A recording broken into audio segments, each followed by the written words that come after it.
بسم اللہ الرحمن الرحیم۔ السلام علیکم پیارے بچوں۔ آج جو ہمارا ٹاپک ہے وہ ہے پنڈت برج نارائن چک بست۔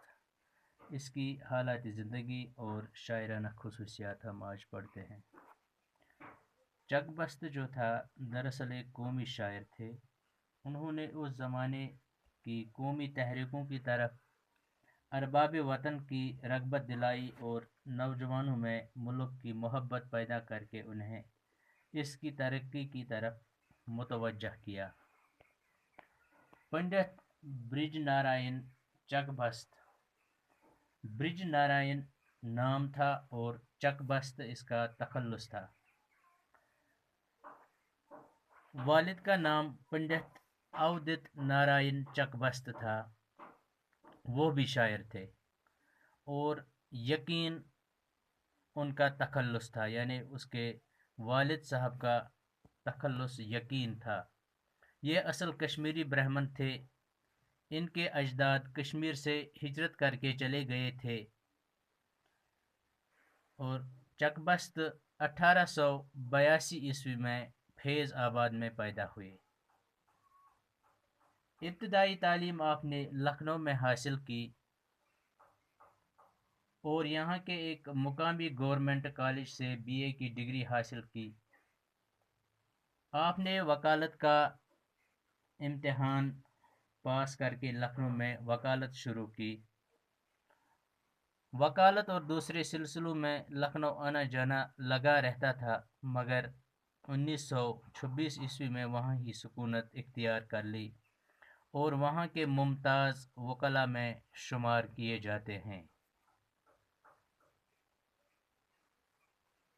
1946 میں رائے بریلی کے اسٹیشن پر فالج کا شکار ہو گئے اور چند ہی گھنٹوں میں انتقال کر گئے۔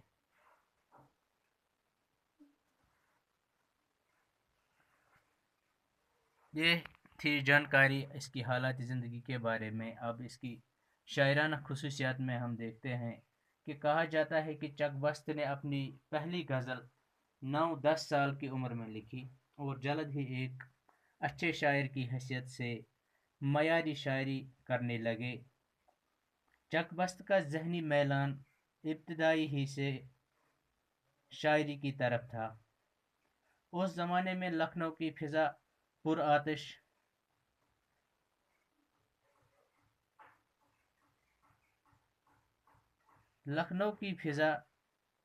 پر آتش میر انیس اور مرزا دبیر کی شاعری اثر انداز تھی اور غالب کے کلام کا سکہ پوری اردو دنیا پر بیٹھا ہوا تھا۔ چک بست نے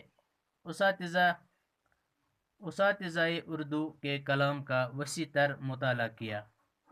شعر کے رموز و نکات پر گہری نظر رکھتے تھے۔ نتیجہ کے طور پر ان کے کلام پر غالب اور انیس کے کلام کا اثر صاف نظر آتا ہے۔ مسدس رامائن کا ایک سین پڑھتے وقت انیس کا زور بیان اور جذبات انسانی کی ترجمانی یاد آ جاتی ہے۔ ان کی غزلوں میں غالب کا فلسفیانہ انداز اگرچہ کم ہے لیکن بہت خوب ہے۔ زبان اور بیان پر آتش کا اثر ہے۔ ان دونوں کے امتزاج سے ان کی ذہانت اور فکر رسا نے اپنا ایک انفرادی رنگ پیدا کر لیا تھا۔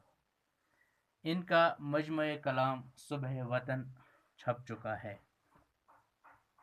چک بست حقیقت میں قومی شاعر تھے۔ اس زمانے کی قومی تحریکوں کی طرف ارباب وطن کو رغبت دلانا اور وطن کے نوجوانوں کو وطن کی محبت اور اس کی ترقی کی طرف متوجہ کرنا ان کا اصل مقصد تھا۔